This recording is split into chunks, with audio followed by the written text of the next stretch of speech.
Welcome to the Filmtrepreneur Podcast, episode number 53. You have two choices. You can make a living or you can design a life. Jim Rohn. This is the Filmtrepreneur Podcast, where we teach you the top strategies, tactics, and growth hacks that every indie filmmaker needs to know to make money with their films. We are the podcast that puts the business back into show business. And here's your host, Alex Ferrari. Welcome to another episode of the Filmtrepreneur Podcast. I am your humble and quarantined host, Alex Ferrari. Today's show is sponsored by Rise of the Filmtrepreneur, how to turn your independent film into a profitable business.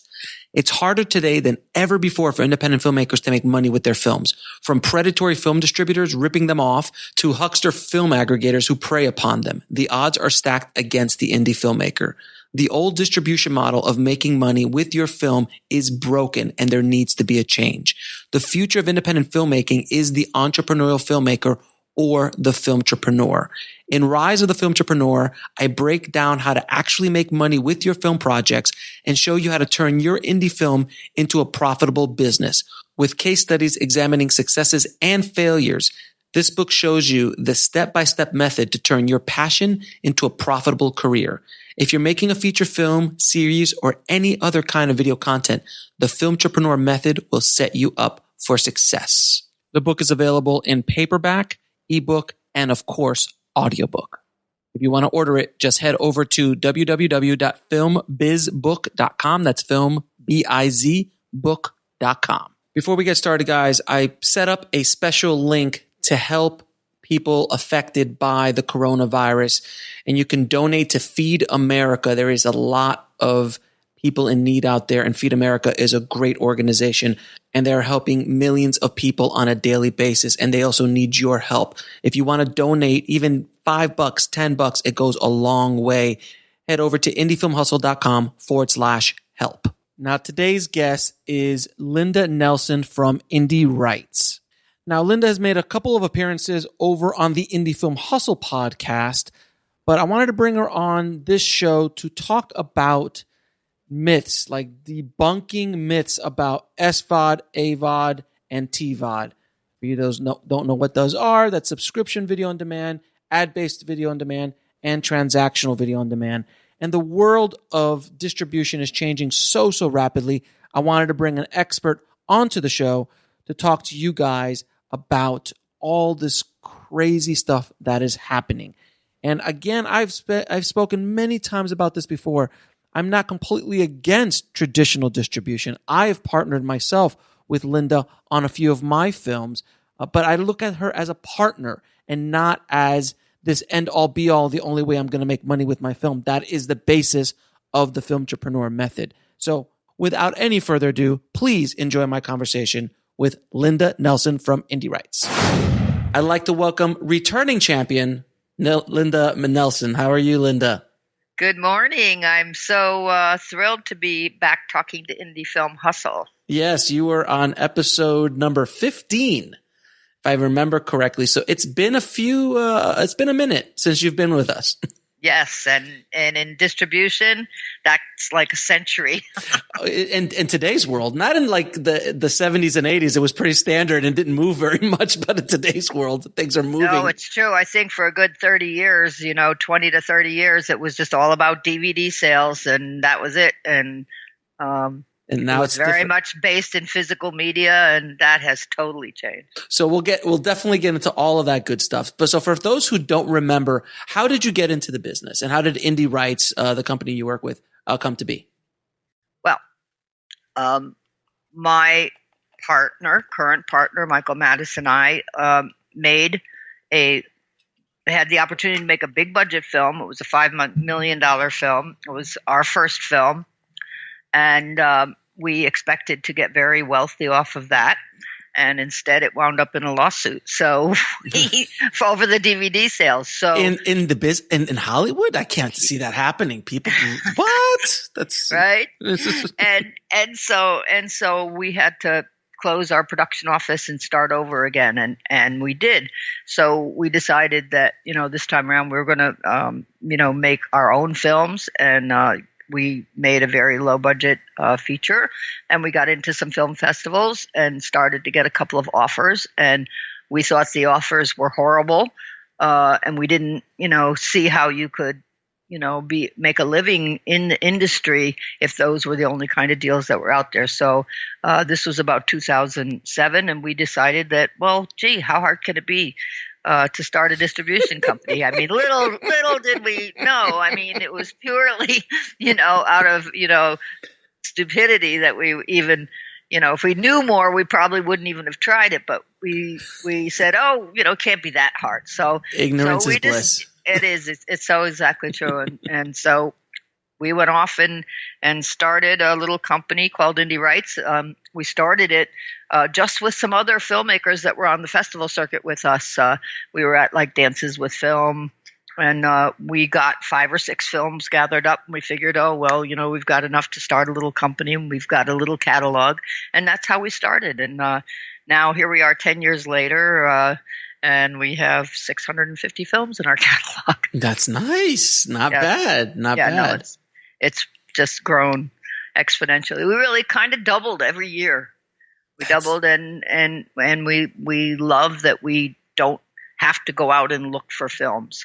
And that's the best part about what we do. All of our business is by word of mouth, and people that have been with us for a long time tell their friends and filmmakers and that are filmmakers, and they tell their friends, and then those filmmakers all bring their new films to us. So we have lots of films now filmmakers where we have 4, 5, 6 films from the same filmmakers. And that's amazing. It's great. It's a rarity. If you take care of your reputation, that's what happens. Yes, because distributors technically don't have a fairly good reputation. No, they don't. There's, that image of that guy who's like 80 years old sitting behind a desk with a cigar, making some exploitation posters. Like, kid, all I need is a poster and a trailer, and I could sell it.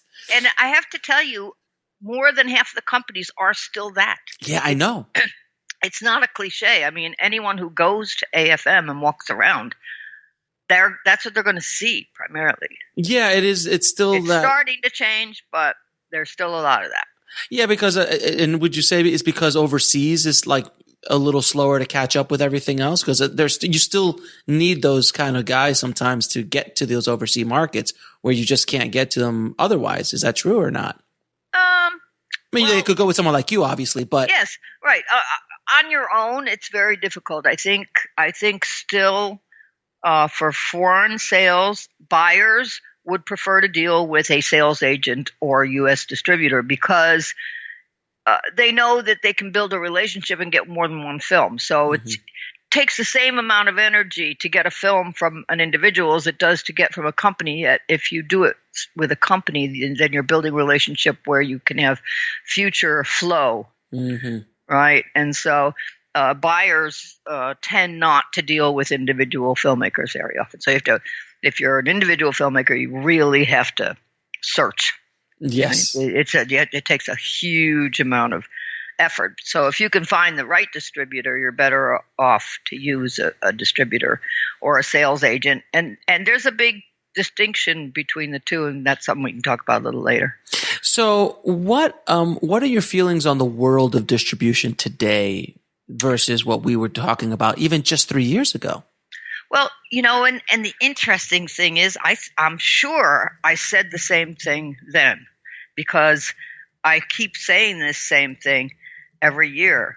I don't believe there's ever been a better time for indie filmmakers to make a movie. I really don't. I think there's more and more opportunity as time goes by.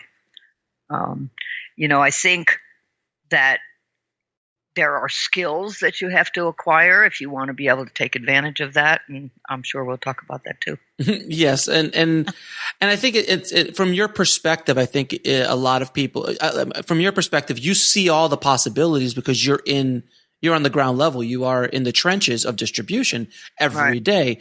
Where I speak to filmmakers almost on a daily basis, and distribution is still such a clouded and in mystery and who's going to screw me and where can I actually make money? When will I actually get a check? That it's scary. Distribution is so scary for somebody who doesn't, and I've been in the game for a long time, and there's still aspects of distribution that I don't know. You have much more information about it than I do because you do it on a daily basis. But I'm an educated person about it, and I'm still like, I don't know what's going on over there. Right. Well, and I think part of the reason for that is that this business has never been very transparent. Mm-hmm. It's always been quite secretive, an old boys club, type of environment where nobody shares any information. And that also is changing, and that's a good thing. I mean, it's one of the tenets that we founded our company on. One was that we were, going to pay filmmakers from $1. So we give our filmmakers 80% and we don't charge any expenses. And we give very, very detailed quarterly reporting. And that reporting is shared amongst our group so that filmmakers that are doing great get inspired. Are wind up inspiring ones that aren't doing so great because then they want to know, well, how did you do that? And and then we can talk about that. So you actually share numbers with the other filmmakers in your only within our private group. Oh, that's amazing! I didn't know you did that. That's really actually pretty cool. We do it, and it's very much appreciated because when it comes time for you to do a new project, you have real numbers. Now we don't let people share those numbers with titles outside the group, but they can make general, assumptions and projections based on genre, right? So you could look at all of the horror films, for example, in our catalog and draw some conclusions from that about what the realm of possibility is. And so it winds up, being inspirational to those who aren't doing as well. And it makes the people that are doing well feel really, really good. So we really feel that's an important part, and it's been missing from our industry. And that's kind of why, like on our website, we share our contracts and deliverables list. It's there for the world to see.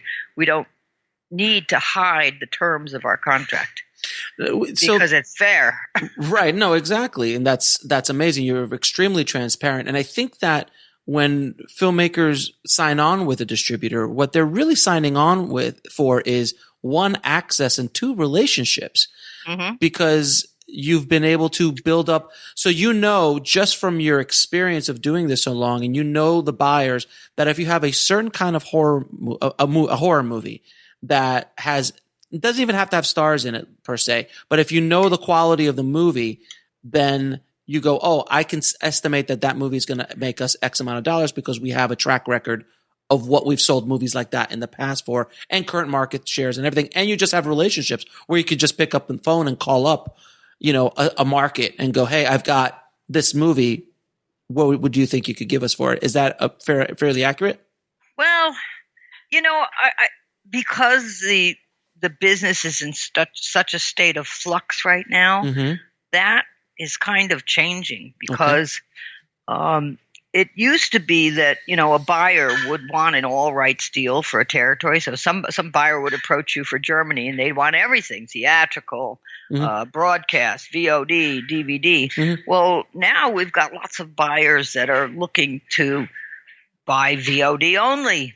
Or so it's become more complicated from that standpoint to try and project, and also in our experience we've found that projections aren't terribly relevant on an individual film, but it certainly gives you the ability to give a range, right? So you can say, oh well, we have some that are making $2,000 a month. We have some that are making $6,000 a month, right? So, it certainly helps you to understand what's possible, now, opposed to how much your film is going to make. Right. It's almost impossible, depending. It is. That even if you have Brad Pitt in it, like you have estimates, right. But there's movies that Brad Pitt made that made hundreds of millions of dollars, and there are others that made tens of millions of dollars, which, by the way, I would be happy with either. This is true. This is very true. Now, how has the streaming game changed the landscape for distribution? I think obviously it is the most dramatic change in the past 30 years. And I think that the major players way underestimated how quickly streaming would become the accepted way to watch movies. And also, a couple of years ago, the technology wasn't available to allow people to watch movies in so many different ways, right? I mean, it used to be if you made a movie, it would come out on DVD and it would go into Blockbuster if you were really lucky. It would stay there for 3 months and a bunch of people would rent it, and then that would be the end of it. Over. It's pretty much it's dead in the water. Over, right? For indies. I mean, big blockbuster films that become classics, yes, you might be able to get a hold of those all the time, but indies really kind of cycled through these rental stores fairly quickly. But now, and also there was very limited shelf space. So how many movies could be available at any point in time was very limited, right? But now we have unlimited shelf space. We have so many different ways to watch movies. Sometimes people watch on tablets, they watch on their laptops, they watch on their television, they watch on their phone. So, there's so many different ways for people to consume your movie now as well. And there's no shelf life. Right. We have films that are 8-10 years old that are still earning good money. That's amazing. Which is unbelievable. And we have for example, we have a number of films where people were with another distributor and their contracts expired and they never got paid any money at all. Maybe they got a small MG in the beginning, but then never saw any money after that. And as soon as the contract expired, they came to us and now they're earning money for the first time. And their film might be, 10 years old. Like we have this film called Cherry, which is a terrific film, and they were with another distributor and the rights were, tied up. It was originally released in 2010, right? Right. And so as soon as the rights, what wound up happening is that another film of theirs that came out much later, they came with us. So as soon as Cherry was available from the other distributor, they had us do it. And now that film is making money for the first time, that they're seeing money from that. And it came out originally in 2010. That's amazing. So, I mean, they're thrilled because they thought they'll never see any money from it. But no, here it is. It's, it's 2018 and the film's doing really, really well. That's amazing. That's really amazing. And Britt Robertson's in it. So she, was not a huge star back when the movie was made, but she is doing really well now. She has her IMDb score is 149. So she's doing all right. She's doing okay. She's doing all right. Now, can you tell the audience a little bit about the difference between SVOD, TVOD, and AVOD? Yes. Very, very important to understand all of these different VODs or video on demand. Right. And it's important to understand that different demographics are served better by different types of VOD. And that's something that we, recently figured out for our own company. Normally, we'll release a film, especially if we've done a limited theatrical on it. We can talk about that limited theatrical option a little bit later. We will put a film out like on Amazon, paid transactional first, right? And see if we can get any traction actually selling it, because that's where you're going to make. If it actually gets traction and sells, they pay half of that money comes to us, whether it's rental or purchase. So that's called paid transactional. Sometimes it's called PVOD. Sometimes it's called TVOD, or transactional or paid transactional. And so we try to do that first. But if there's no names in it and there's not huge buzz going on about it, you're probably better off being on Prime, and then we'll move it to Amazon Prime. Now, Amazon Prime, it looks to a user the same as a Netflix was. It looks like it's free, but it's not. And there's a huge difference between the two platforms. Amazon Prime and Netflix and Hulu are all what's called SVOD, which is subscription video on demand, which means that people pay an annual fee to have access to that platform. Now, the problem, for indie filmmakers is that Netflix has a different payment scheme than Amazon Prime and some other platforms. So Netflix pays a flat annual or 18-month fee, and they spread those payments over the term, right? And so say, for example, they are going to give you $20,000 for your film. That means that you're going to get $5,000 a quarter, right? Now they really want an exclusive window. While you're with Netflix, they don't want you out on any other platforms, which to me is horrible, because what happens is that then, because so many people have Netflix, almost your entire audience is going to watch it on Amazon on Netflix, and that's all the money you're ever going to see. So it can really cannibalize your revenue. Now, are they buying a lot of indie movies? I hear that they're not doing as much. They're not buying a lot of independent films because their business model favors serialized content, right? So more like TV shows, that type content. But Amazon, on the other hand, pays by the minutes watched. So if you have a strong film and you have good social media marketing, you can actually earn very, very well. We have a film that's made close to $500,000 this year on Amazon Prime. Now, what do they pay? What is their rate? Does it vary? The rate is extremely complicated, and it's impossible to tell somebody what that rate is going to be until it's released. So what happens is they have a tiered system, and what they will pay 6 cents a minute up till 100,000, and from 100,000 to $500,000, they pay 10 cents, and from $500,000 to $1 million, they pay 15 cents. But that's not per minute. That's per hour watched, isn't it? That's per hour. That's per hour watched. Yeah. Okay. So on our catalog, for example, we have some earning 15 cents. We have some a lot earning 10 cents.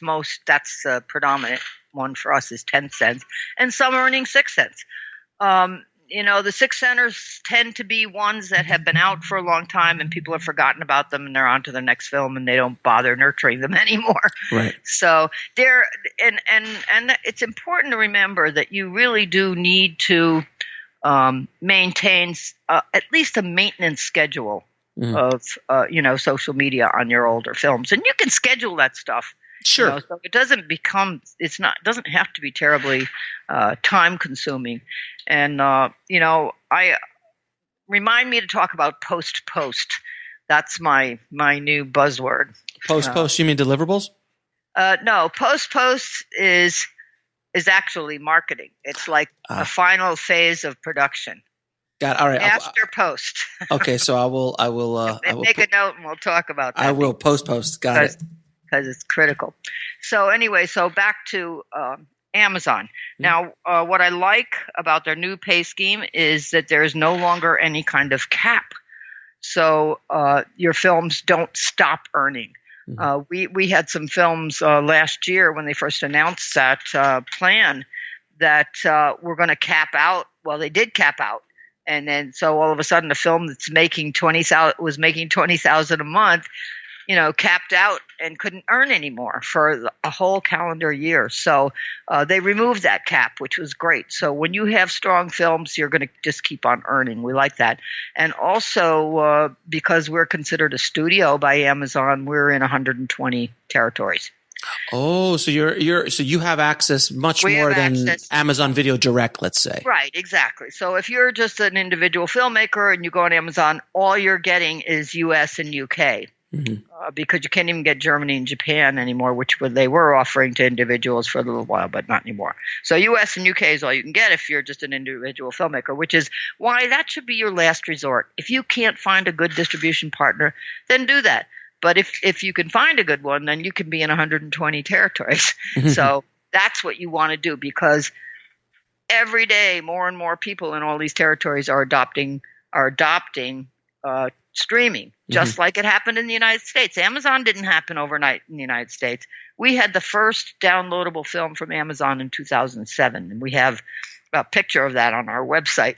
And so here we are. It's 10 years later, and it's firmly established here in the U.S. But it's all new to a lot of the foreign territories, so it's going to take a little time. I don't think it'll take that long, but it might take 2 years or 3 years. But you still want your film there and to have a presence so that you can take advantage of it when it really starts to grab, because there won't be that much content there. Won't be as much competition. So it used to be on Amazon that foreign territories all earned 6 cents no matter how much they were watched. So they changed that too. So now we get the same opportunity for foreign territories that we do for the U.S. as far as payment tiers. So the other advantage of being with a distributor relative to platforms is that they have algorithms that create recommendations for people, and one of the heaviest weighted algorithm element is the studio that you're with. So in other words, if you bring up one of our films, then the recommendation engine or algorithm is going to go out there and look for other indie rights films that might be in the same genre or have some of the same actors. Because you're a studio, according to Amazon. Because we're a studio, according to Amazon. So that's really important too, because that really surfaces all of our films, and that really helps. Wow! Yeah, you cut through a lot of the you rise to the top. That's right. So that's really good. So now we've talked about SVOD and TVOD. How about AVOD? AVOD is a very interesting option. And really what AVOD is, it's ads. The A part is for advertising, and that stands for advertising. And so those channels that are AVOD channels, they're going to insert ads before, during, and after your movie. Now, not too far back, we all watched movies on television, and there were always advertising. So there's a lot of people that are quite comfortable with having ads. My personal preference is to not have ads and be able to watch a movie straight through. Sure. But there's a huge part of the demographic that really can't afford to spend $120 on cable or whatever it takes to get all of these subscription charges, So, they don't want to have to pay money to be on Prime and pay more money to have Netflix and pay more money for this or that. And so they're quite comfortable having a Roku box and watching ad-supported channels. So ads a part of VOD is like Roku. Who are some of the services? Well, the top ad-supported channel is called Tubi TV. Are you familiar with Tubi? Yeah, of course. I've seen it I've seen it as I scan through my apps. Right. So Tubi TV is the most popular right now. Now, about 2 years ago, we wanted to get in on this so-called OTT market, which is the streaming channels. They're called OTT for over the top, and it means that they're not linear. They're streaming channels that are not linear. They're apps basically, and so it means that you can watch what you want when you want to watch it on any device, right? So people are moving away from the old linear model of broadcast, and we'll talk about broadcast in a few minutes too, because that's important to see what's happening with that. But people no longer want to have a TV guide and have to look up something and say, "Oh, I got to be home on Tuesday night at 6 o'clock," right? I mean, I think those days are pretty much over. But so there is a huge demographic that is maybe a little bit lower income. right? Or maybe less educated or whatever. They aren't going to spend the money on Prime and Netflix and those expensive subscription channels. And they're quite happy to have ad-supported channels. And so Tubi is doing huge. And we have films that are, if you go to Tubi TV right now, you'll see like our top earning film is sitting, it's sometimes it's first, sometimes it's second, but it's always in the top 3 or 4 films on Tubi. Okay. Really? And can you expect to make a decent revenue if you're up at the high? That film's making $20,000 a month. Just off Tubi or total? Yes, no, Tubi. Wow. That's so insane. But you've got to have a hit. You can't, it's and you have to really, really work at what you're doing. So it's really important that people understand that everybody's not going to make that kind of money, that you really have to commit, to learning how to use social media and use it well to engage with your audience. I mean, I'll give you a perfect example. I'm a recent cable cutter, and I cut my cable for the first time because I discovered YouTube TV. I love YouTube TV. YouTube TV for $40 a month. Right. I mean, you can't beat it. And the way it allows you to, like, if you like a show, let's say The Big Bang Theory, and you add it to your library, automatically wherever it plays in the world that it controls, it will record it for you in order with episodes and by season. So you basically, what you used to have to go out and buy DVDs for of seasons, you have access to, sure, with ads, but sometimes you can skip through those ads without even stopping. It's fascinating how the world is changing now. And let's talk about broadcast. And let's talk about broadcast because is there any money left? Well, I'm going to just mention that I'm going to do a plug for us. So 2 years ago, we thought, we've got to get in on this OTT model. So we had a subscription channel built called Indie Rights Movies. Okay. Right? And we found it so difficult to get subscribers because, and then we realized, you know what? We're trying to compete with Netflix. Right. And why is somebody going to pay $5 a month, just to see indie rights movies when they can be on Netflix and have access to thousands and thousands and thousands? Sure. So we kind of just let it lapse. I mean, it's still there, but we might get 1 or 2 new subscribers a month. It's very, we thought ridiculous. Right. So then,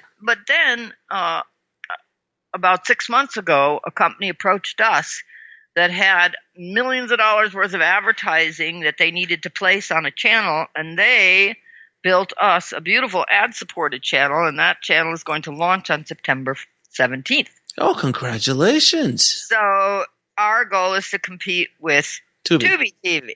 And I think we have a good chance at it because I can see that our films are earning well on Tubi. So, I think that, interesting. And so that is it's a Roku channel, and you'll see it in the, Roku lineup, and it's Indie Rights Movies for free. And so I think that it's going to be, very good revenue earner for our filmmakers. So we're that's something that we're going to do. That's a really, I haven't really not heard of, I mean, I know about AVOD, but I did not know like the inner workings like you've just discussed. So that's a really interesting business model because you're basically giving it away you're basically turning into an old school broadcast channel. That's right. Except that people can watch what they want when they want to watch it. Right, and it'll pause for you. There's no time schedule. That's right. So it is the best of both worlds. Exactly. For that kind of consumer who doesn't want to pay $10 a month. That's right. For Netflix or $20 a month for HBO or whatever it is. That's right. Right. That's really, and all they have to do is buy a Roku box. That's right. And plug it into their TV, and you're out to, and you're ready to. Well, and even new TVs have it in there. Those channels built in. Like our channel is going to be built into TVs. Right. It's insane. That's insane. Yeah. So let's talk about broadcast. Is there money left? There is some, but it is dwindling, and linear broadcast is dwindling the fastest for the reasons that we just spoke about. People don't want to have to commit to a certain time on a certain date to watch something. So what you're seeing happen is that the big time players in broadcast are now all streaming. So there's HBO now, there's Stars now, Showtime now. They are shifting. They have realized that they've got to shift, into. There still will be opportunities for those networks to purchase or license independent content. And we license some of our content to like Stars and Showtime and stuff like that. So it's still there, but it is certainly turning into all streaming, so basically it's all becoming digital and OTT. And I think that the regular, network aspect of it is just really doomed. Do you think? I don't think it's going to last. I was going to ask you. Do you think that network? I mean, there's obviously the four big networks, but like the CNNs of the world, the news networks, the Discovery channels, all of those kind of. They're all streaming. They're all streaming, but is cable? I mean, cable is still a thing. It will be a thing for a while. I don't know about that. I think that what's going to happen is that they're just going to become cable providers. I mean, internet providers. And that's all I use. I have, we have AT&T. Same here. And that, right. And we, for our business, obviously we have to have fast internet. So we have 1,000 megabytes per second up and down. Nice. Which is great, but we must have that because we have upload, so much download delivery. Yeah, we're delivering electronically. So. So we need that, but it's that's all we have. We haven't had cable for 5 years, I think. You see, you're much more ahead of the game than I was. I literally just cut off my DirecTV when I moved. Now, so is there any money left in limited theatrical? Money, no. But prestige and buzz for your film, super important. So tell me about limited theatrical. We do one every week. Okay. So, Friday night we're always releasing, one film, and we're booked now until early December. And you're doing it here locally in Los Angeles? Yes, we use a theater called Arena Cine Lounge. It's a 53-seat theater. It's beautiful. It has great DCP. And great sound, projector and stuff. So we do a 1 week release for a number of reasons. One, just about every one of our films gets an LA Times review. We can't guarantee it, but 95% of them do get an LA Times review, which is very valuable. Many get a Hollywood Reporter review. But what's most important about it is that when you do that 1 week release, you are getting a Rotten Tomato page. Okay, so we order that Rotten Tomato page like 2 weeks before the film releases, and you also get a Fandango page. Because that's where tickets are sold. And so those two things are very, very important. People really underestimate how important Rotten Tomatoes is. If you go on Rotten Tomatoes and you look up like one of our films like Everlasting or Stray, and they have all of these fresh tomatoes, Rotten Tomatoes is the first place that buyers look after they watch a trailer for a film. They immediately go there and look at that. And we noticed that starting about a year and a half, 2 years ago at our office at AFM. We'd be sitting on the couch. They would, they'd watch the trailer and go, yeah, that looks interesting. And then they'd say, hold on a minute. And then they got their phone and they're on Rotten Tomatoes looking to see what the tomato scores are. Because they don't want to have to watch the movie. Well, they want to know. They want to know what the critics think, and they also want to know what the audience thinks. So when we train and educate our filmmakers how to understand what's important, for building buzz for their film. So we train them how to get reviews on Rotten Tomatoes because it's really, really important. And the public uses it too. People look up. Oh, I look it up all the time. Yeah, it has become for better or worse, it can sink a movie or it can make a movie. Studios hate it. Studios absolutely hate it. Studios hate it because they don't bother to work it. All right. Right. If you can really research critics and write to critics, that are approved by Rotten Tomatoes and get good reviews for your film. If you get enough, unless your real film is really horrible, right? Then you won't. But if you got a decent film, some are going to like it, some aren't.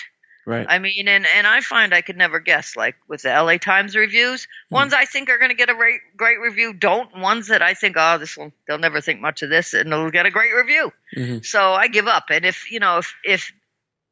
someone like me with experience with 500 films, 600 films, can't guess which ones are going to get a decent review, the rest of us nobody can. Yeah, the rest of us aren't going to be in good shape to do so.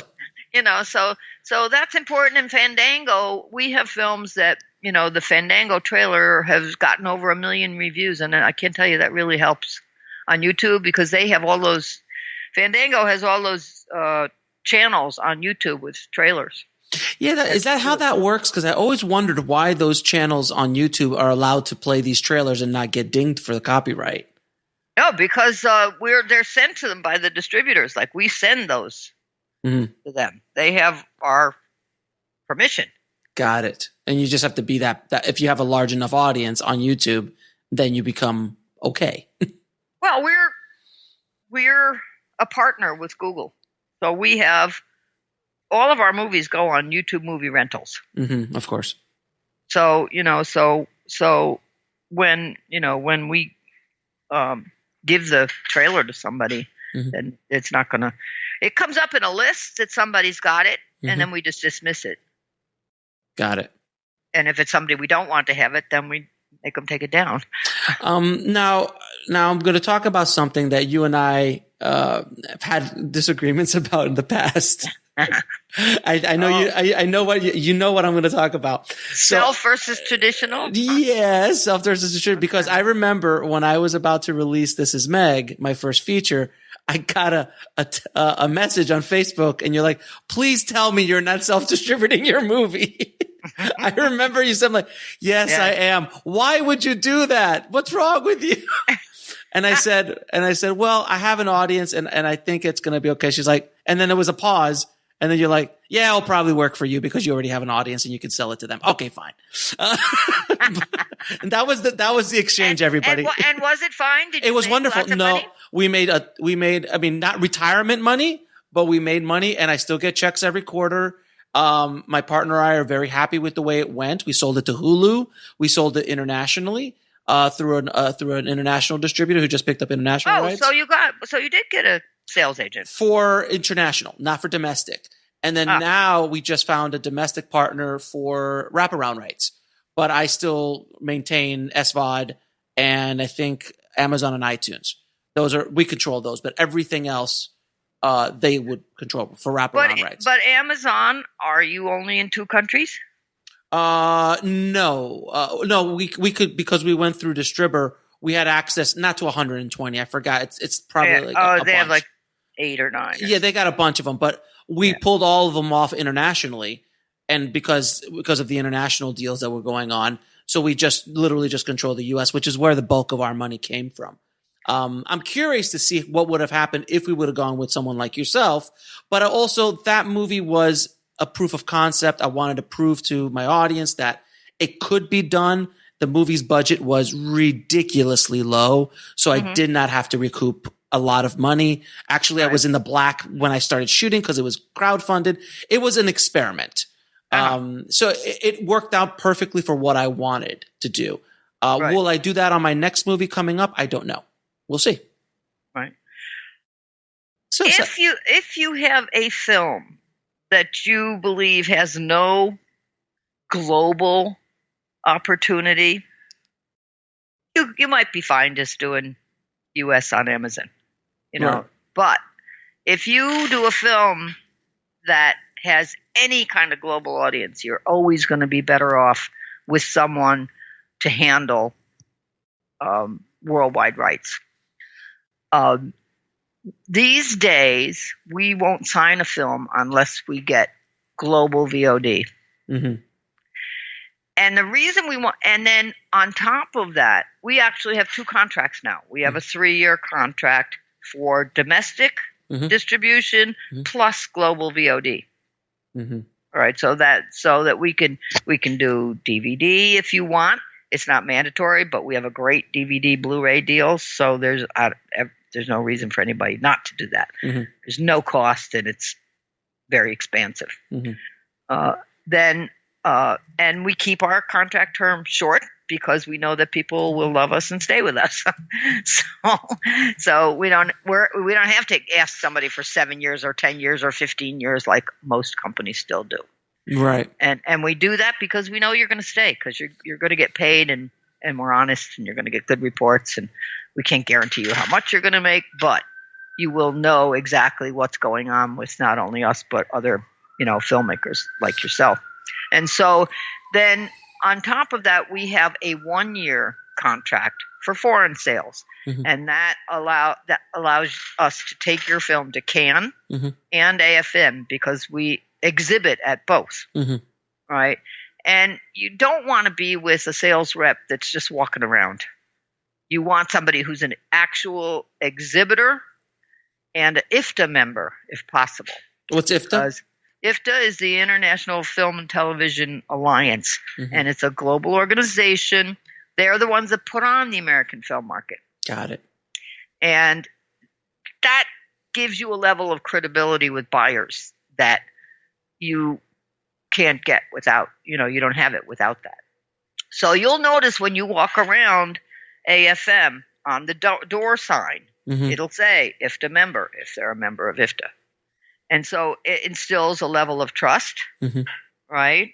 And believe me, they kick out people that don't pay and stuff. So it's a good assurance to foreign buyers that they're going to get their money. So and it's a good assurance to us if we buy from people that are certified. So it's like a kind of a verification certification situation, but that 1 year, and both of those contracts renew automatically unless you decide you want to leave. And out of 650 films, we've only ever had 3 people leave, and that was because they thought they could do better. And we've actually got apologies from two of them. I'm still waiting on the third. So that's all right. So anyway, so the reason we we won't do foreign without the domestic. And the reason we like to have both, and we prefer to have both, but we will do just domestic and with the global VOD without the foreign. The reason we like to have both is that we then control turning on and turning off channels, territories, where you wouldn't have that if you had 2 different companies. So how you had to take down Amazon? Right. That was a little bit of a every time my foreign distributor called me, he's like, "Hey, we have a deal in the UK. Pull it off." So that way it's easy for us. We just have a checkbox. So, so if we have a buyer for any territory, it's simple enough for us to manage those rights. So we like that. And that's, so that makes it very helpful. So, but there is but I mean, and I believe it, I thought with my movie, This Is Meg, had absolutely no international appeal. It was a dramedy about a comedian in Hollywood. It did have recognizable faces. Some faces that, Krista Allen, who was in Baywatch and a bunch of other movies. So we had a few faces, but no stars, bankable stars. Right. We thought we had absolutely no appeal, but I was mistaken because we sold China, South Africa, the UK, China, for God's sakes. And I was like, what? How? Why? So you'd be amazed. We sell around 20 films a market to China. And there are ones that you would not, think, had international opportunity, but they do. So, and we get very, very good revenue for China. Can you share what you got for China, or do you not want to do that? We got under 10K. Okay. So, we regularly get between 10 and 15. Yeah. So, I mean, it's good because we have filmmakers that come to us and say, "Oh, everything's available except for China. We already sold that." And I'll say, "Well, how much did you sell it for?" And they'll go, "Oh, we got $1,000 for it." Oh my God. So there's tons of people running around out there trying to get rights for China. Mm-hmm. Don't fall for it. Right. Okay. And this has to do a lot with this whole VOD stuff, because there's a huge hunger out there for VOD deals now. There's 1 billion people over there. Right. And so there's a lot of brokers running around. They're not really distributors. They're not even really sales agents. They're like brokers. Now, can you talk a little bit about DVD and Blu-ray? Is there a market still for that? Yes, absolutely. And it's specifically, genre films like horror. Horror fans love to have physical media in their hands. They collect the boxes and all of that stuff. They're collectors, right? So, but definitely, there's some DVD sales in like in all genres. Even like dramas and docs do pretty well. We had a very bad experience with one of our films with a DVD company that went bankrupt in the middle of a sale. So in other words, it was old school DVD distribution. You had to guess how many that copies you were going to make, then print them or replicate them and have them all sitting in a warehouse. Right. And then they get shipped out to places, and the ones that sell you get paid for, and sometimes they return the ones that don't sell, and or damage. Don't forget damage. Right, or damage, and in the end, hopefully you make a little money. Well, we did this great deal for Walmart, 20,000 copies. We had them all made, shipped them off to Walmart. A week later, the distributor filed bankruptcy, and we've never seen a penny. Guess who had to pay for the DVDs? We did, right? So that was it. I said, that is the last traditional old school DVD Blu-ray we're ever going to do. So now we work with a manufacturer on demand partner. They're the largest one out there, and they place all of our DVDs and Blu-rays on about 100 online stores. No charge to the filmmaker. We leave it up to the filmmaker to author the DVD and Blu-ray. Give us a nice, they give us the artwork. We give them a template. And they give us the ISO file and the artwork, and fill in a metadata sheet. Costs them nothing. They send it to us. We give it to the manufacturer, and they make sure it gets distributed on all those websites. If it gets any traction at all, they might get orders for brick and mortar. So like if it's on Walmart's website and a lot of people are buying it, they might say, okay, give us 10,000 copies. But there's no returns involved at all. Right. So it's a great opportunity to take advantage of whatever DVD opportunities are still, strong. And I have to tell you, streaming does not work great all over the country. We have a lot of areas, and especially in the middle of the country, that don't have internet that's good enough for streaming yet, believe it or not. Oh, yeah. And there's a lot of people who are still, there's generations and people that still want to own or touch or feel their media, and they're not. That will change eventually when they die. When my generation dies off, right? But also, I have to say that like when you're giving a gift, if you want to give a movie as a gift, it's a lot nicer to have it in a box. No, without question, and it does come with all the special features and the commentary tracks and all that kind of cool stuff. Yeah. So I buy the occasional Blu-ray that I won't buy DVD, but occasional Blu-ray I'll buy will more than likely be a Criterion collection or something. That's right. It's a classic, and it's got interviews with everybody. And the transfers, it's been remastered or something like that. If I ever buy one, but it is going down though. But it's still going down though. The trend is downwards as far as sales are. Correct? Oh yeah, way. Yeah, it is going away. Absolutely. Do you think? Just all the DVD stores are closing. I don't know if there's any left. There's one or two blockbusters left in the country. And if you keep an eye on the amount of shelf space that's available at like Target or Walmart or Barnes and Noble. They're just, it's shrinking and shrinking all the time. Right. And there are still video stores. I actually live not too far away from 2 video stores. I can't believe it, in Burbank. Wow. And they've been there for a decade that I've been here. Yeah. And I'm like, how do they stay in? But apparently, especially for different type of demographics of people, that are not that technology is they're not technically inclined. Right. They still want old school Blu-rays and DVDs. Yeah. So it's a thing. It's still a thing. Right. Now, what is the biggest mistake you see filmmakers make in distribution? Not doing a proper job during production so that they can facilitate distribution. You're talking about deliverables. That's right, I am. So let's talk about deliverables, because that's one of my favorite topics, because I've made my bones in post. So right. Please preach. Well,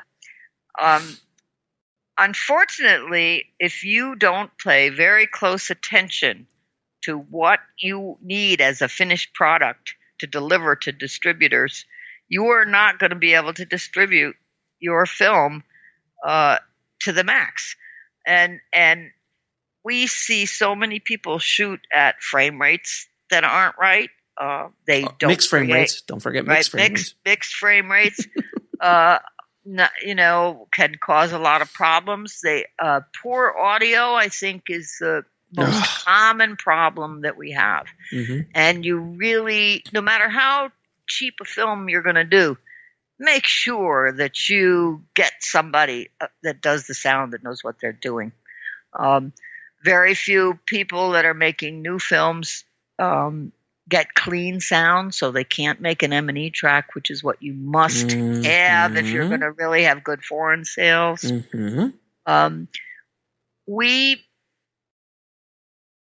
have about a 70% failure rate first time somebody sends us their deliverables. The most common problem that we get is that they deliver dual mono instead of real stereo. And I swear about, more than half of the films that we get have dual mono, and it's just not doing the settings right, on their editing system. And how about 5.1? Right now, what's absolutely required for if you want to be on the premium channels like, say, iTunes and Vudu and Xbox and Amazon and Google Play, Fandango, is that you have to have 1920 by 1080 resolution, ProRes 422 HQ stereo. That's the minimum. If you have that, we can get you on anywhere. However, if you want the best quality, and I would assume at some time in the future it may be a requirement, you'll want to do 5.1.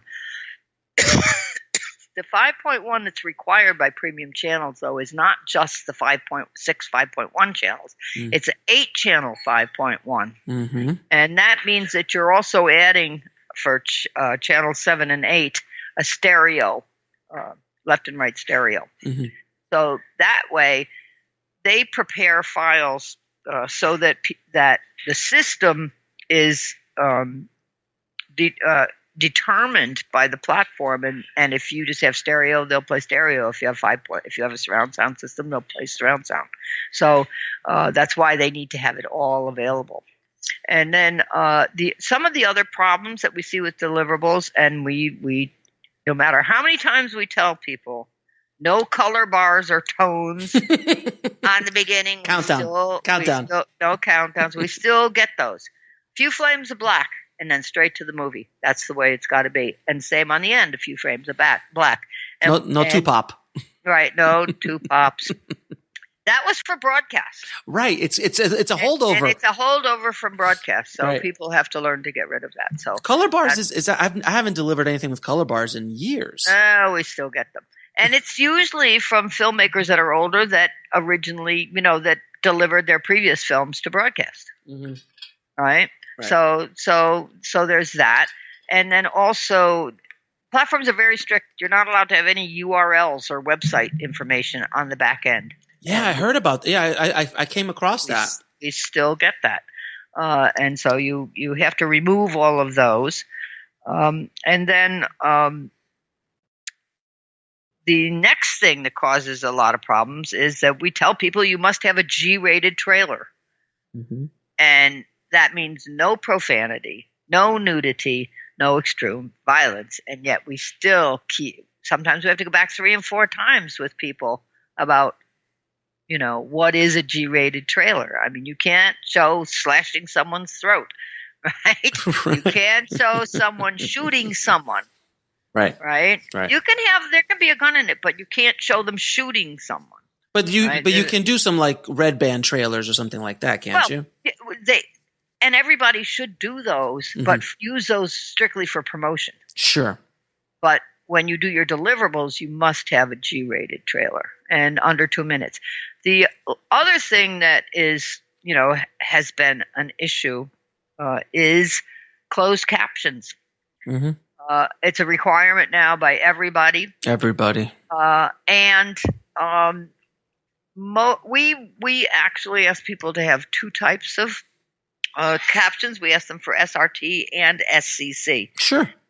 Now, the important thing is that, we use a company and recommend a company called Rev.com. Yeah, I was about to say Rev is the best. Rev, they're great. We helped them get started. We were one of their first customers. They're amazing. I've used them for everything. They're great. I promote them heavily. And they now do subtitles for $3 a minute, which is great. That's insane. Remember those things used to cost like $1,500, $20, a couple $1,000. Oh God, it was like $8 a minute to $10 a minute for captioning. That's right. And so now they have a really good option for both. Now the important thing is that you must get the SCC first. Mm-hmm. When you go to Rev, just order the SCC. Mm-hmm. Do not order SRT first. Mm-hmm. Because most people don't understand the difference between those 2 formats. Mm. The SCC format actually has 2 important things about it that SRT captions do not necessarily have. One is called placement information. Mm-hmm. And so especially for docs or any films that have kind of any burned in information on them, you're not allowed for the captions to overwrite that. So you have to be able to move those captions to the top or elsewhere, within the frame for that. So if you order SCC first, right, and you get your SCC file, then it will have that placement information. The second information that's really important is that closed captions actually were devised for the deaf.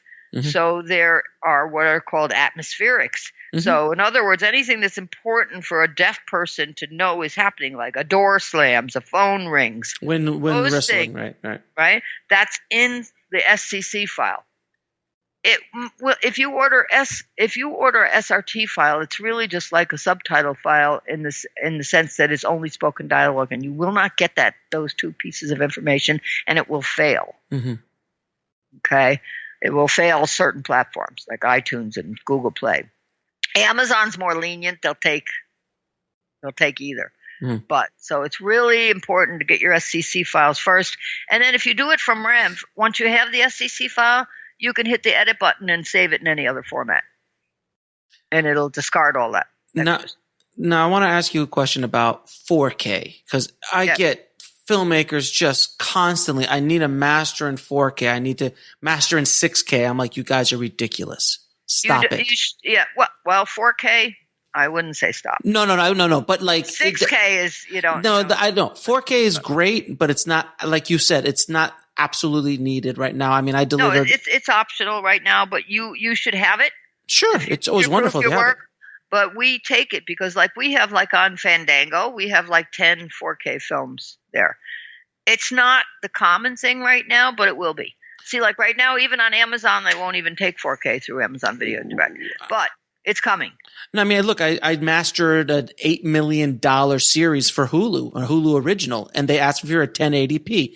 A 1080p 422 HQ stereo. Right. That was what was going to Hulu. I was like, if an $8 million show is doing this, I don't know how much this $50,000 indie feature really needs to master in 4K at this point. It doesn't. It's just that it can give you additional revenue. But for us, we say, okay, it's optional. We must have that HD. But how much? But is it worth spending the money in post and in production to get that 4K master in regards to the revenue that 4K will bring back? Okay, depending on your workflow, there might not be any extra cost. Sure. Okay. 9 years ago, we shot Delivered in 4K on a Red camera and did everything, all the editing and mastering everything ourselves, on Adobe Premiere. Sure. There was not one penny of extra cost. Okay. All right. Now, if you are on Apple or you don't have a powerful computer, you're going to have problems, with the workflow and stuff. I mean, that's what I mean. That's what I mean. Because if you have the ability to master in 4K, by all means, do it. Right. But if it's going to incur extra hard drive costs because the file sizes are larger, that you can't literally push it through your system. Yeah. It's not worth it. It's just not worth it. No. Well, of course. You better have we had a big tower with 32 gig of RAM and a 6 terabyte RAID attached to it. So, sure. So we could do it. Right. It was a different, but if you can do it, great. If you don't kill killing yourself to try to do it. It's not worth it at this point. Absolutely not. Absolutely. Now, I will say we're not taking any more SD. Well, I would hope so. Well, you'd be surprised. There are people who say, "Oh, but I have this old film in my library. Can you do that?" No, then you got to go to Terranex. The exception is classic horror from the 80s. Of course, because there's always a market for that, isn't there? Yeah. There's always a market for that. That's a subgenre that always sells and always will probably sell. Yeah.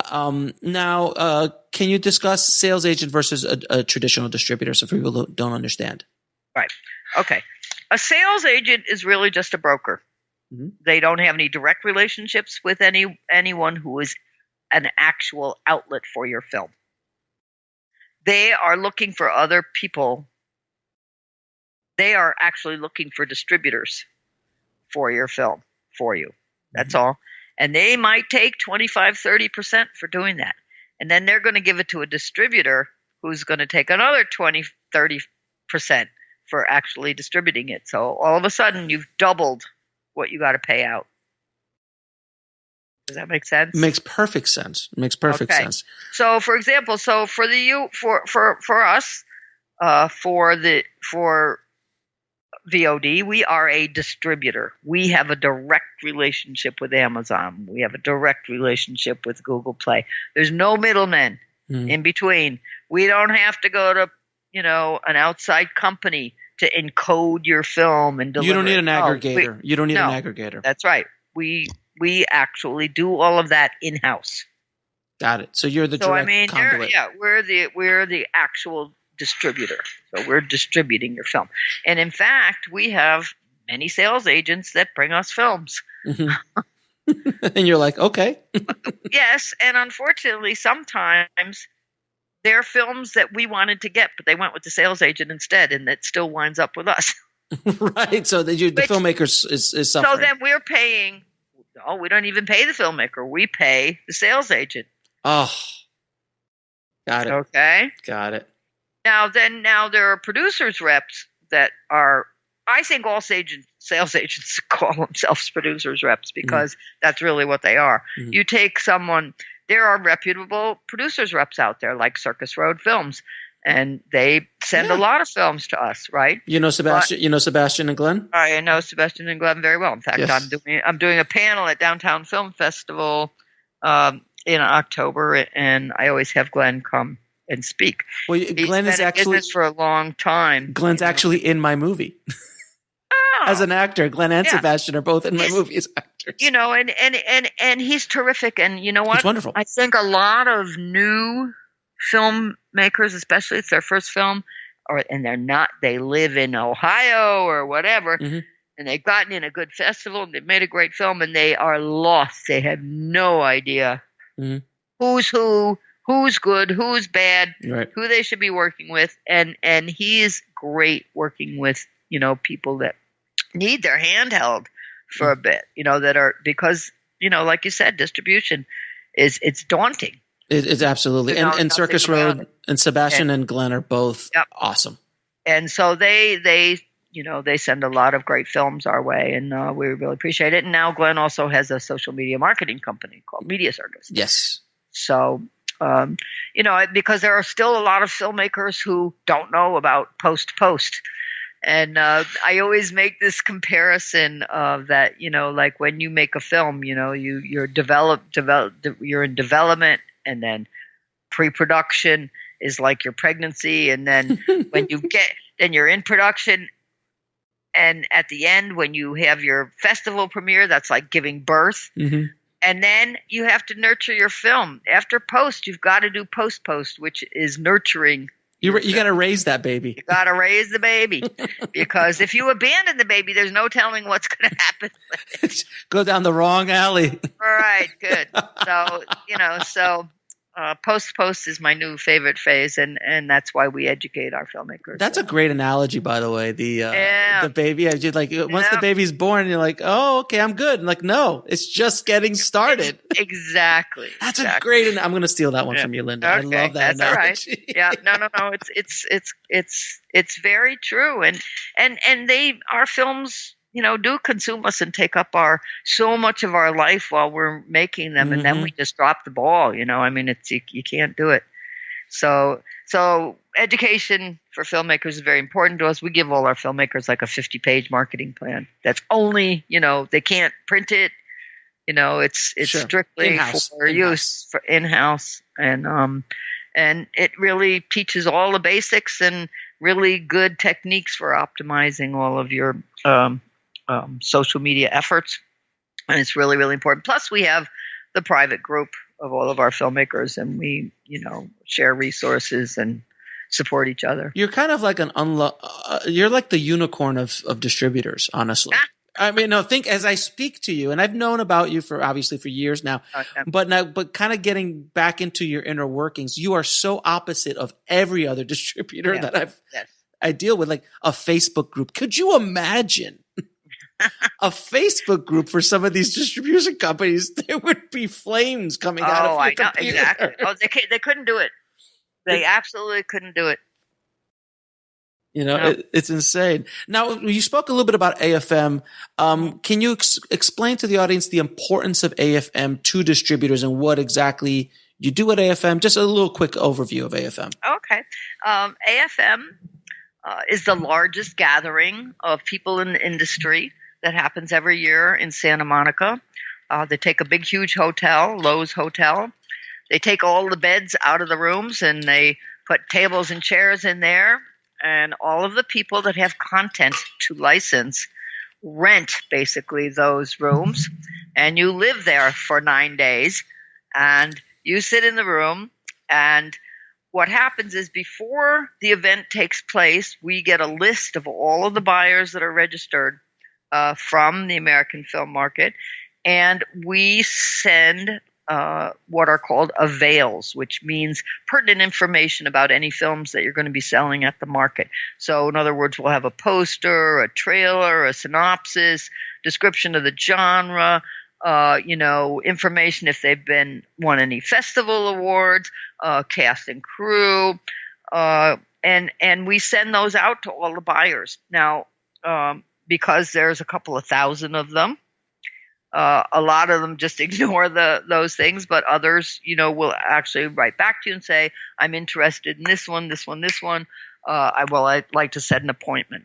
So by the time the market starts, we are booked about half of our time with appointments from people that have responded to those avails that we sent out to the buyers. Mm-hmm. And then the rest of the time in between, the other buyers that come to the market, they walk the hallways. Mm-hmm. So there's a book published with every single exhibitor listed in it, with a list of the films that they have And then the buyers actually will walk. There's 8 floors. And so they will actually walk the hallways, and we all have displays of our posters out in the hallway. And if they see something that grabs their mind, or they have sat down with the book and go, oh, this looks interesting, and they stop at your office and either set up an appointment, or if you're free, then they'll sit down and talk with you on the spot. And the process is pretty simple. If someone comes in cold and you say, hi, how are you doing? What kind of films are you interested in? They'll tell you. Maybe they'll say, oh, I just want romance for Korea, or, oh, I just want horror for Japan, etc.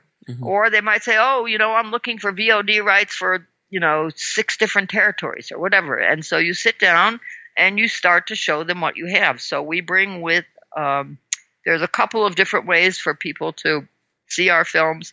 There's 2 important buyer databases that go along with CAN and AFM. One is called Synando. And the exhibitors, every time you exhibit at one of those 2 markets, your films are on there for a year. So we've been on there for 4 years now, so our catalog's pretty extensive. And so those online databases have trailers so that people can actually watch your trailers ahead of time. And that brings in a lot of buyers to the office. And then the other one is called the film catalog. The film catalog, anyone can see. You don't have to be a member. Anyone could go on the film catalog and look up indie rights and see what movies. Oh, you can sign up. You can sign up for the email list. I get constant emails about all the movies that they have on the catalog. So, and you're there all the time. Yeah, we are constantly having new films on that carousel because we're IFTA members. Only the films that are uploaded by IFTA members get to go on that carousel. There's only about 100 of us, 150 maybe. So there's a limited number of IFTA members and people whose films get on there. And you can look up who's a member in IFTA online, so you can see who you're dealing with. So that's the process. Now sometimes you will actually sit like in Cannes this year and at AFM last year. In Cannes, the very first meeting we had was a company from China called Hawala. They sat down with us, and they had a list with them already. They said, we're interested. We want to see the trailers for this, and this. They wound up signing a deal memo before the end of Cannes for 13 days. First meeting, first day. That's 13 films. That's great. And it was terrific. So now they're regular buyers from us. They bought from us AFM last year. They bought from us in Cannes, and we've already have a meeting set up for them for AFM this year. So what happens, there's still a lot of this business that depends on relationships. I mean, a lot of people think, oh, pretty soon it'll be done online. And I don't know. I think I like to meet people that I'm doing business with face to face. And and my partner's great at sussing out people. Somebody will walk out and they'll go, we're not doing business with that guy. And he has a really good instincts about that, better than me. And so, I like meeting people in person. And so those markets, that's where you build those relationships. You might have drinks with someone, sure. You might have lunch with someone, and also they have a buyer's lounge. That's great. That's only for IFTA members, where you can go back with the buyers to these big, comfortable lounges with couches, and they have players so that they can watch your movies, and you can talk about them. So it's a terrific opportunity just to have to build face-to-face relationships with buyers, and then people that have been doing that for a long time, they have all the same buyers come back every year and buy content from them. So it's very much a relationship business. And so that takes a while. I mean, we're in our fourth year of doing that. And, every year we build better and better relationships with buyers. So that's the process. And then sometimes people they'll say, okay, email me a screener for this one or that one. And then they go back and they watch the movie in their hotel room at night. And then they might come back the next day and say, yes, I want to do a deal memo on that.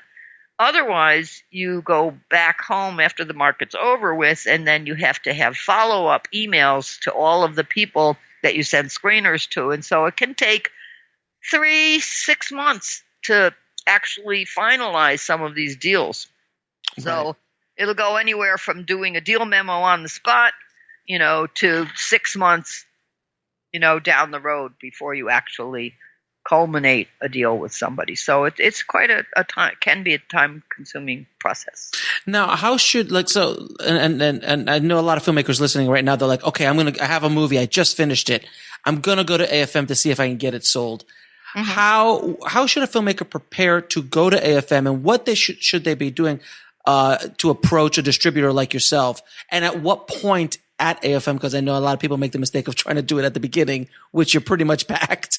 I think a good idea, you can do what's called a half market pass, which is the last half of the market. The first half of the market, most of the exhibitors are very busy selling, at meetings that they've already established and had preset. So the half market is good. And what you should do is do your homework.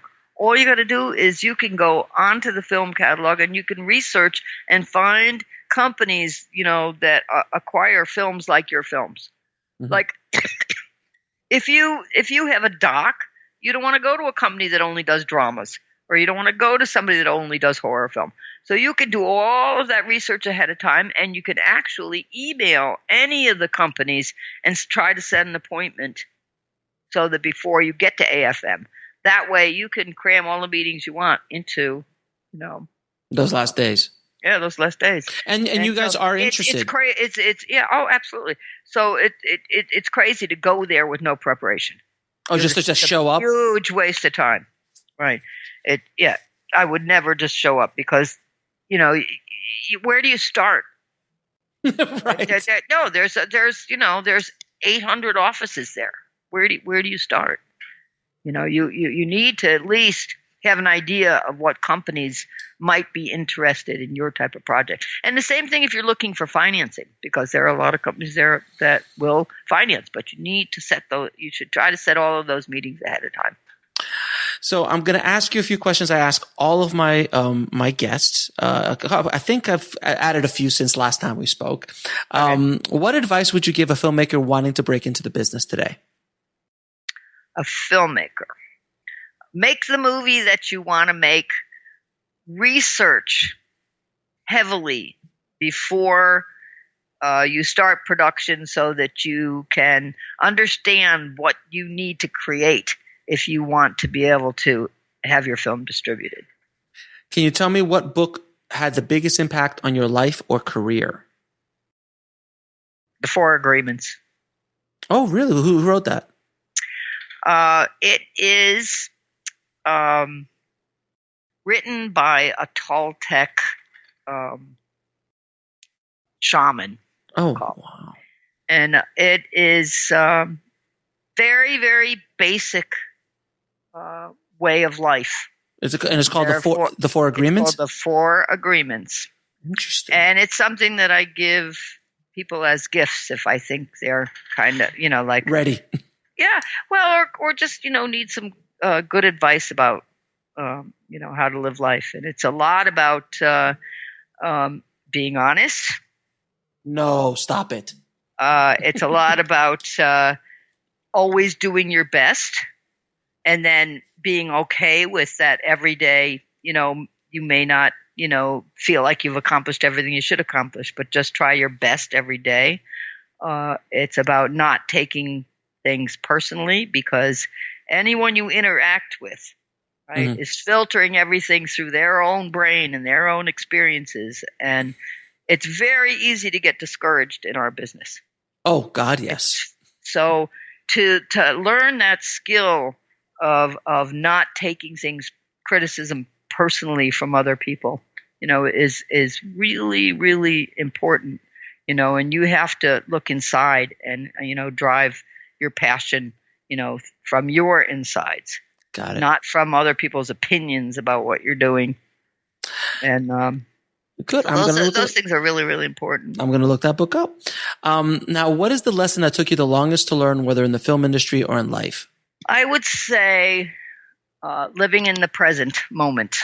to totally stay out of the past. We can learn from the past, but if you live in the past, you wind up feeling a lot of feelings that are not necessary, like regret and guilt, and they can really get in the way of today. And you really shouldn't spend too much time in the future because it keeps you from doing stuff today. So it's good to dream and have vision. That's right. And there's so many possibilities. How could you ever really have any real grasp of what it's going to be? I'll tell you, my life is so different than I thought it was going to be. Yeah. Oh, I think everybody's is, honestly. It's right. Just you never staying in the present is just, a really, really important life skill. Learning to stay there. Now, what are 3 of your favorite films of all time? Oh my God! Just as of today, as of right now, in the present moment. All right. Blade Runner. Oh yes, thank you. Casablanca. Classic.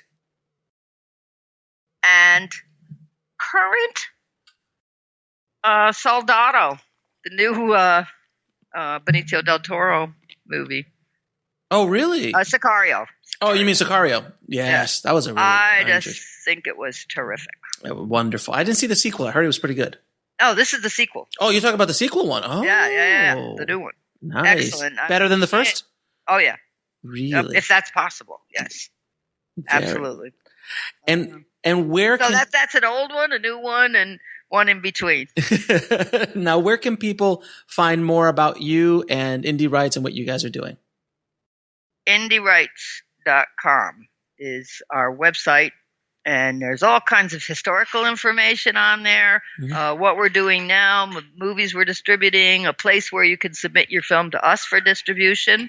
And then as of September 17th, our new Roku channel, Indie Rights Movies for Free, will be available on the 17th of September. So we're really excited about that. And of course, we're also on Facebook, and we didn't really talk much about social media or marketing. We should do another one because that's really, really important.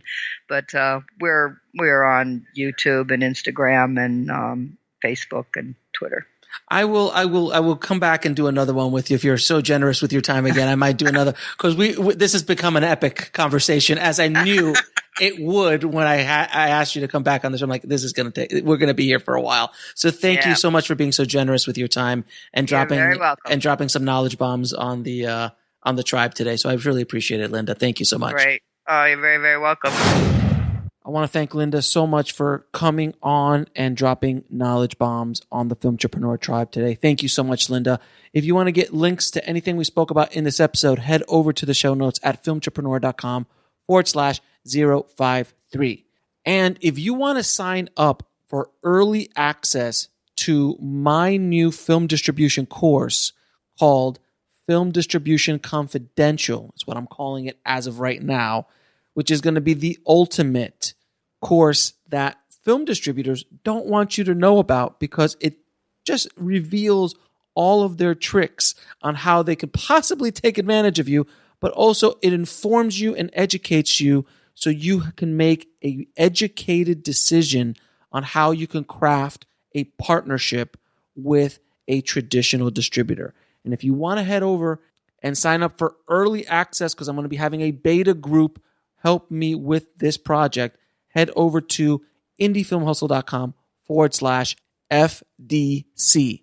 That's indiefilmhustle.com/F as in Frank, D as in dog, C as in cat. Thanks for listening, guys. I hope you're staying safe out there in this crazy, crazy world. As always, be a filmtrepreneur. I'll talk to you soon. Thanks for listening to the Filmtrepreneur podcast at filmtrepreneur.com.